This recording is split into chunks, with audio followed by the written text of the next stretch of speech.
Here's one of my family members that hasn't eaten much during lockdown, unlike myself.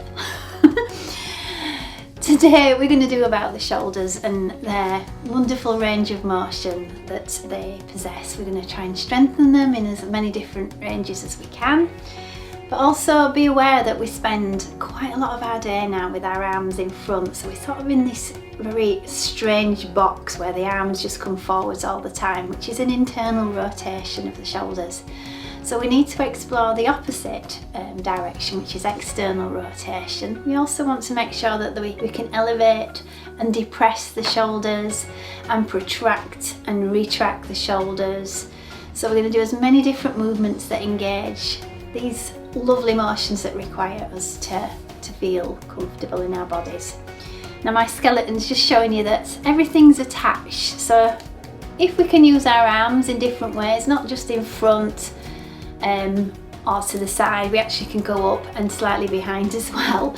We will be feeling that we're using the scapulars as well at the back of the body, so this lovely movement here, if you can see them, sometimes you can feel that when we're actually doing the work.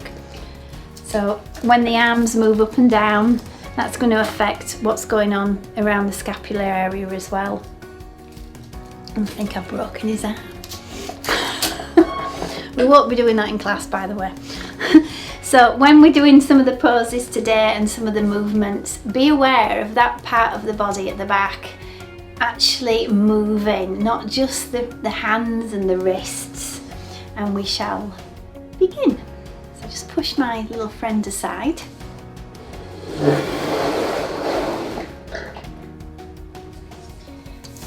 And if you can get yourself onto your feet, and just give yourself a little shake. And before you start, as always, just try and find out where your pelvis is in relationship to the rest of your body. So you might want to put the hand at the front and the other one in the lower back, and just tilt the pelvis forward and back a few moments just to get an idea of where a neutral spine would be.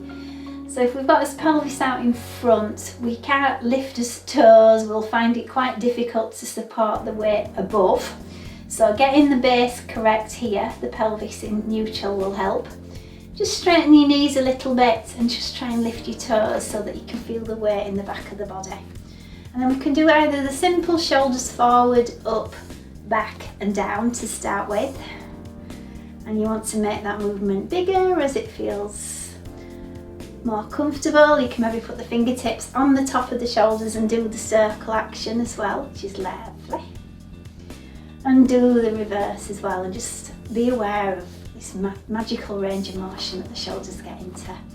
And before we do an actual movement pattern, we call this the figure of 8. Starts with the wrists, and as we know, everything's attached to everything else. So as you're starting to supinate and pronate the palm down and up, rotate the wrists and get the fingers working, you can feel that the action comes around the shoulder as well. And then the shoulder's going to be attached to the upper back where the scapulars sit, and we can feel that we're making a change to how the actual upper back feels as well, the thoracic back. Let's do one more, and just bend the knees a little bit, get the hips going back, the sit bones going backwards, and just make that a complete movement. We'll try the other arm. So if you're like me and I use one arm more than the other, just notice the difference in your dexterity. How stiff it is, the slower the movement, that sort of reaction time, whether you're able to fully rotate and pronate the arm, supinate, and then you've got this bent knee, hips going back movement. Just one more time. Lovely. Okay, and we'd call this drawing the sword, so you can get this twist, and as you're getting this twist, you're making the back move in different ways, and you're getting the twist to this direction. So as you take the sword the other way, you get a little bit of retraction. Drawing the sword, open, once more. Okay. Brilliant. Okay, so a nice little yoga routine would be warrior one. So if you can step back with your left leg and your right leg comes forward. And remember the feet are very dominant here. Press down through the big toe, little toe and the heel on both sides. And then the pelvis Remember the pelvis when we try to tilt it and get it into neutral? Get it square to the front as well, so the back hip needs to slightly come forward, the front hip goes back. And then we've got this brilliant sort of platform for the rib cage to sit on top as well, so we load it really well through the body. You can bend the knee a little bit or straighten the back leg a little bit more and really find your muscles doing something different down there that they don't do when you sit. And then if we take the arms up here, you can feel that the shoulders go up and down, so elevation and depression, and try and bring the elbows to your rib cage. Now if you're aware of your breathing, you breathe in as you raise your arms and you exhale as you bring your arms down. And you remember my little skeleton?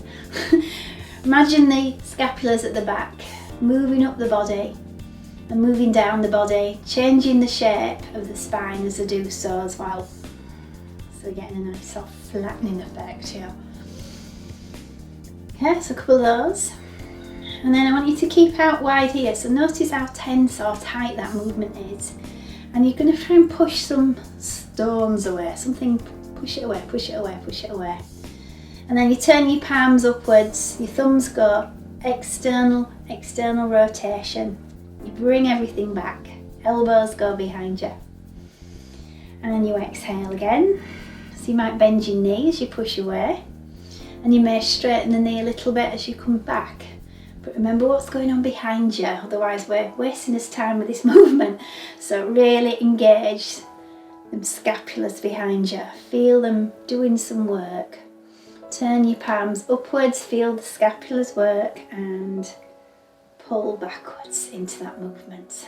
Lovely. Okay, and then we're going to go tennis in now. So whichever leg's in front is your right, opposite arm in front.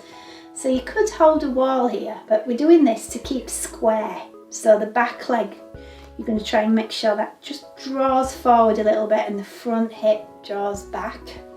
And this is your tennis hand, getting ready for your tennis. So externally rotate, shoulder outwards, yeah? Thumb around, hitchhiker. Yeah? We're going to go and watch the thumb as we exhale. And you might be able to keep going, working that waist. Can't go any further, you drop and you try again. So prepare on the in-breath and then work on the out-breath here. Tighten up your tummy muscles, look at the hand, get that thumb into that hitchhiker's position. One more. Exhale and drop it down. Gorgeous. Okay, how does that feel? And then just take a nice stand on both legs, because that's quite a while to be in that warrior position. You can feel the calf muscles working, the ankles, everything that's maybe not been worked for the seated part of the day. So I'm going to step back with my right leg, left leg forward. Get myself square, remember the feet, nice and strong into the floor. Pelvis is in neutral, back hip forward, front hip back. Bend that knee a little bit.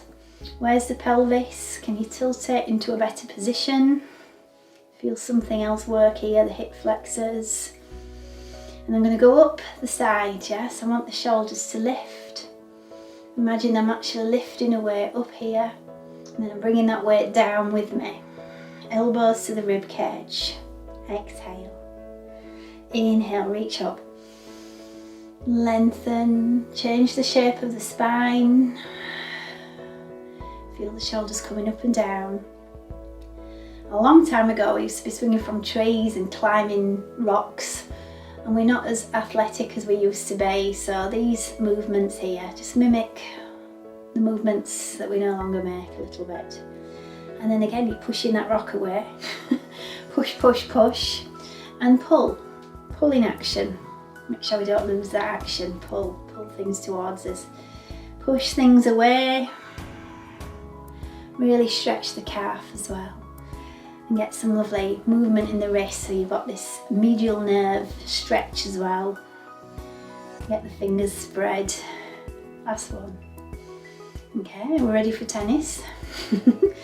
So I'm going to take the arm, opposite arm to leg. I'm going to keep my knee bent. Thumb externally rotates.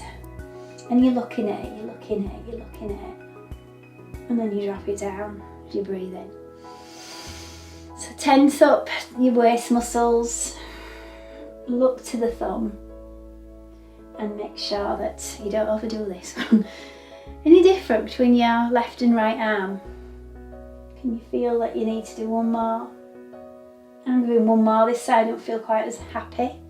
So this is my last one. I'm going to exhale and look behind. And then you should be fairly glad to step forward and just give your legs a shake. Just give them a little shake, yeah. Okay, this one's a nice one for the scapulars. We do it sometimes for the lower body, but today I'm going to really think about the upper body. It's called the eagle. And you just put one leg nonchalantly over the other, back of the knee to the front of the knee, and it's the ball of the toe underneath as well, so it's almost like you sat on your own seat. And it's a great way to show you how to squat as well. So as your hips go back, your knees hardly move, you know, it's the hip movement going backwards that we're after. And that's how you should squat as well. Yeah, it's nice and secure for the knees here. Now looking down at whichever leg you've put in front, the opposite arm protracts or drives forward here. Yeah? And then we're going to just slip the other one into the back of it.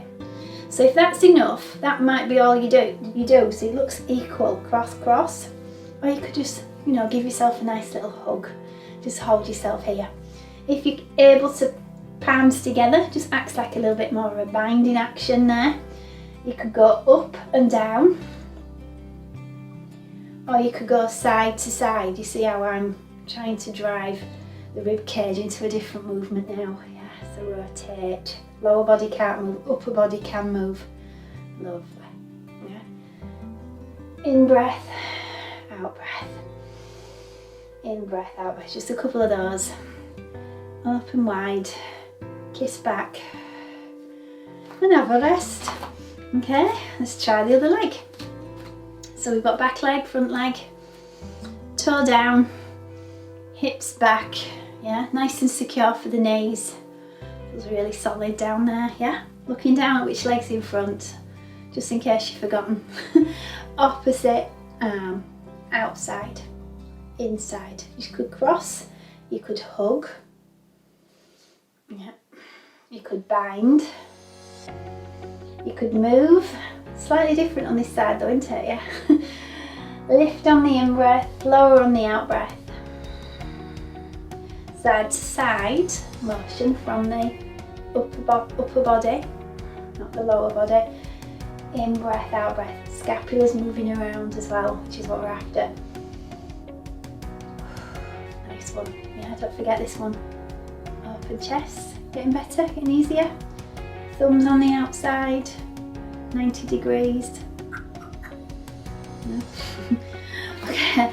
Have a moment just to stretch your legs, yeah? Okay, now if you've still got the energy, we're going to be doing the wide triangle in a moment, but before that I just want you to just relax, ragdoll style. So you nod your head and you're looking down at your feet, hopefully they're fairly parallel, and as you roll through your spine, your belly sits on your thighs. Yeah. Mine's very there. Belly on my thighs there. And remember, the pelvis is what's tilted and moved. So if I by any chance am a happy bunny here, I could rotate around. So you feel how the upper torso moves, the scapulars move, I get nice and ragdolly. Look after your head, yes, no, yes, no. Or you could stand on your toes, stand on your fingers, sorry, and straighten your knees. Pelvis is moving up and down the wall as you're attempting to get some hamstring stretch. Mainly trying to look after these muscles here, just relax for a moment. Place your hands back on your thighs. As you extend with your chest forward, you've got a little bit of leverage with your arms so you can come up pain free. Okay, now you're ready for your triangle. So if by magic my mat has changed shape. So wide legs, very nice base here, yeah?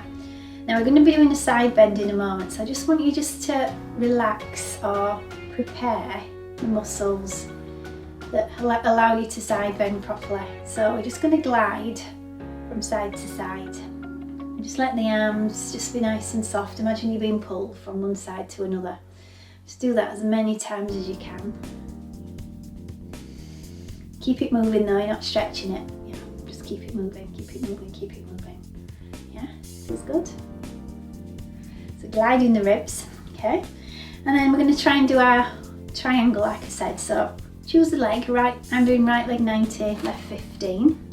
So I'm externally rotating one hip, internally rotating the other. My pelvis, I'm trying to get into neutral, so look down, make sure that your hip bones and your pubic bone are in the same plane. You might have to pelvic tilt a little bit or bring your legs closer together.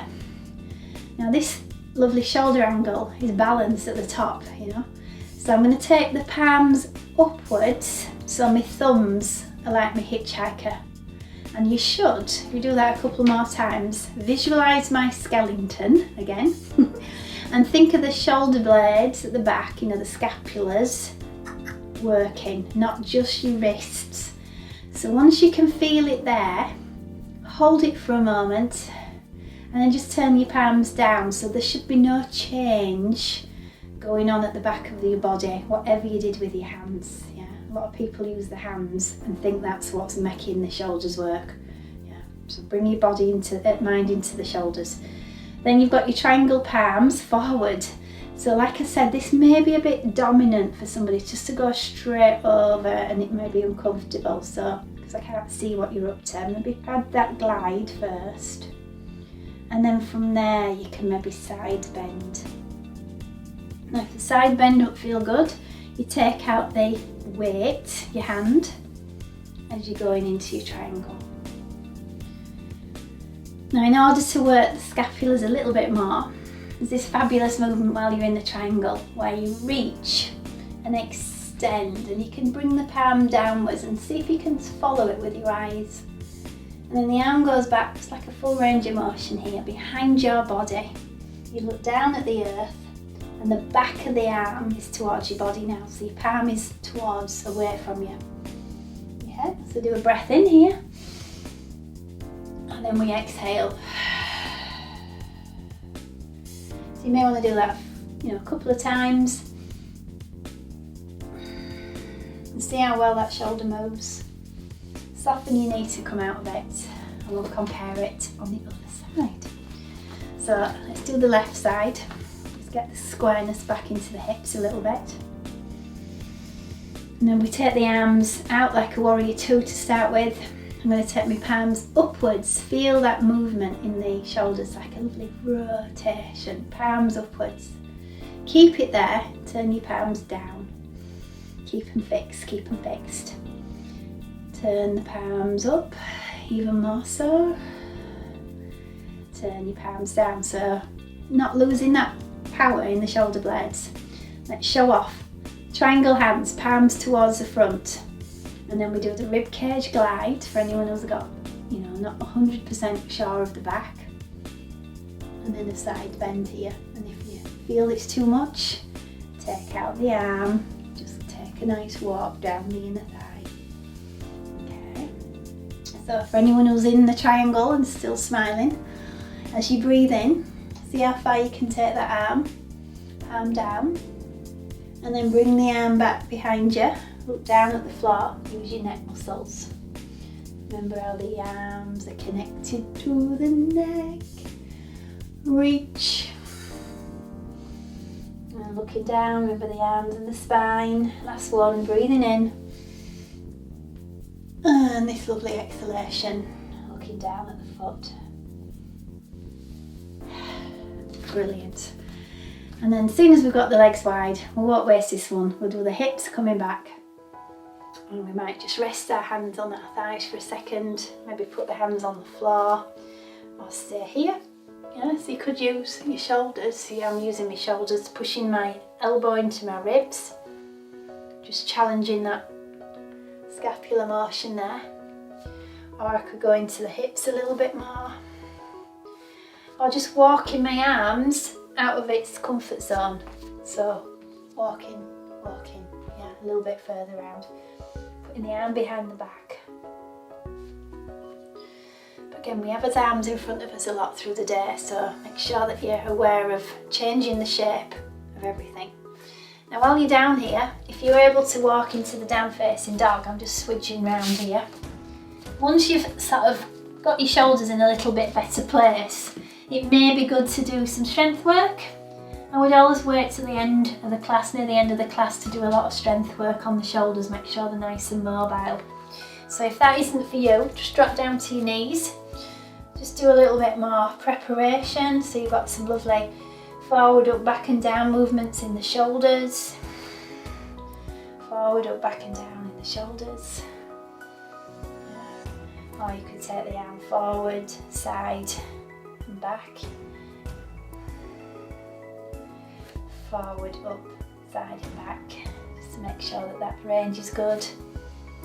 Here, flex your wrist. Underneath, you could just stay here, or you could make it a yoga, threading the needle. And I don't know if you can see my arm that's in the air. I'm just going to put it behind the back. So I can stay there as long as I need, or come straight out of it. Yeah? Just play around with that for a moment.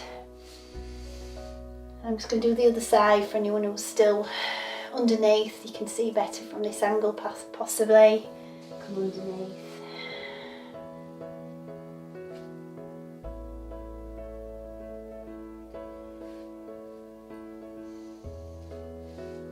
Okay, lovely.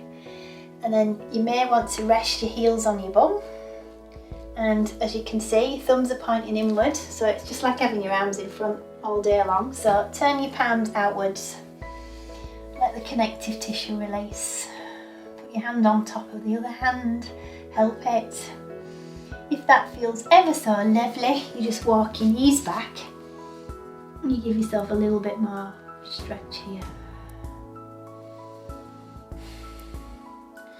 And then try the other side. And quite comparable, or is this quite different when you lean back? So think of the spine changing shape as you're pulling from the shoulders there, really nice on the back. Okay, so we're going to go one more time and then we can stand up in a moment. I don't want to roll anybody's toes under if they're not comfortable, so if you cannot get up into the down facing dog, you'll have to maybe, you know, work a way out of getting up there if you can't roll your toes under. But if you can, get yourself in the down facing dog to finish. See if you can move the pelvis around, give your shoulders a little bit of a wiggle. Definitely nod your head. Great to relax your neck in this position. Yeah. Somewhere in between, you could just let your pelvis drop through and then go into the forward and back motion here. Not quite as demanding, but still hard on the shoulders. Or looking at the floor, going up into that lovely extreme movement if you wanted. Okay, and you spend as long as you want doing that. And I'm going to just dangle, ragdoll, come out of it in a few moments. And remember, anybody who's been down there a long time, you feel a bit woozy when you come straight up. Yeah, I don't normally finish like that, but just for the moment, stand in your mountain pose, weight in your heels for a moment, thinking about these lovely shoulders, trying not to have them in front of you all day long. So as we breathe in, take the palms or the hands forward, take the thumbs to the side, draw this circle. It's like being in a snow globe around you. Take yourself out of the box for a moment, breathing in, thumbs to the outside. Okay, and then what about the bit behind? Yeah, so I'm going to just see what it feels like just to reach behind with one arm and then reach behind with the other. And obviously I'm rotating a little bit with my chest. One to the front, one to the back.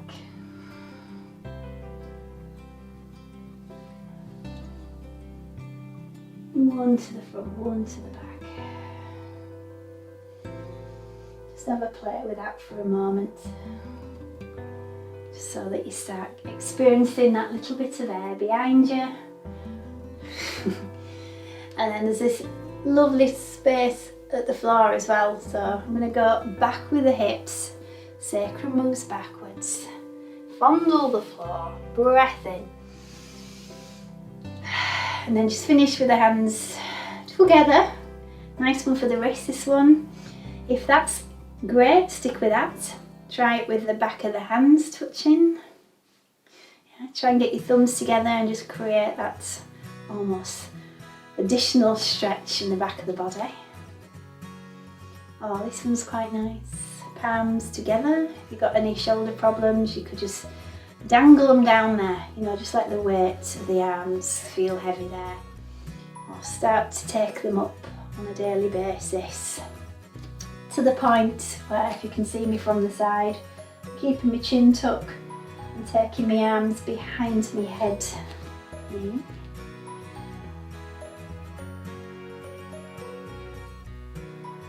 Lovely. So hopefully your shoulders have escaped from that position in front of you by the end of the class, and you feel like you can actually move them in lots of directions better than you started with.